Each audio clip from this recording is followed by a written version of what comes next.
So as we talk about that, Mark, what have maybe share with us? What have been some of the areas where you've sought some additional advice and resources in raising your own family?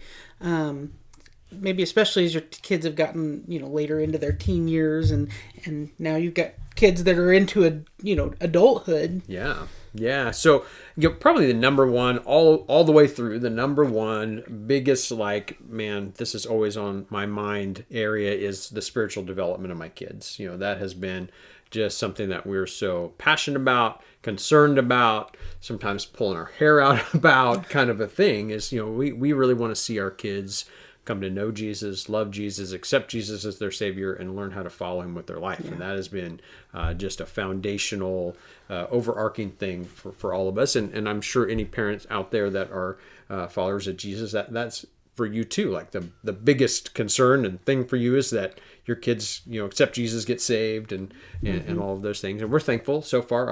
All of our kids have made that decision and are making steps towards making that a lifestyle. And but there's ups and downs in that.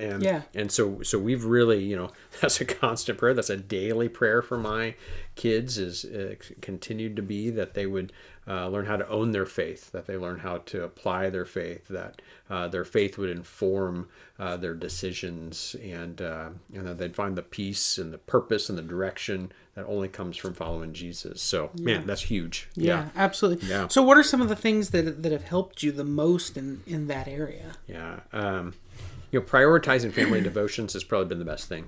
It's something that while we've not hit about 1,000 on this, we've tried to multiple times a week, if not every day, to sit down with our kids at a routine time. For us, it's breakfast time, and read the Bible together and talk about it and talk about things that are going on in our life. And like I said, sometimes it's been more structured and less structured. Sometimes it's longer and shorter, and sometimes it's more frequent than not. But we've tried to be consistent through that, and that has really helped our kids, I think, make a habit of learning how to have a conversation about the Bible and faith in their life. And so that's been huge for us. And so we've tried to really find good resources to help us with that. And we've shared a lot of that on the podcast, using YouVersion Bible reading plans, reading plans together, reading books together. And so, a lot of books that we've shared on this podcast, were test ran through our family devotions and with our kids. And so that's been really, really helpful.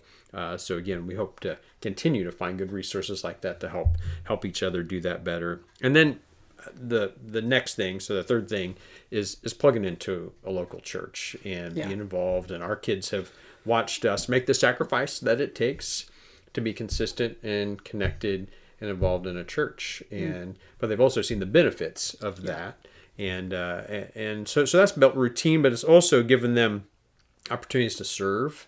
And all of my kids serve, and they all do different things, but they all serve at our church. And as they've grown to adulthood, they've continued to be committed and desire to do that. And they've also, it's allowed them to have other healthy adults in their life who have a voice in their life. And I mean, I can't tell you how many times you're one of those people that have been able to tell my kids things and help my kids with things that they weren't listening to me about at the time, and give them, they'll come home and say, "Did you know that so-and-so said this?" I'm like, "I've told you that 4,000 times, and you've never heard it, but they said it once." But I'm thankful for that. That's been such a huge blessing as well.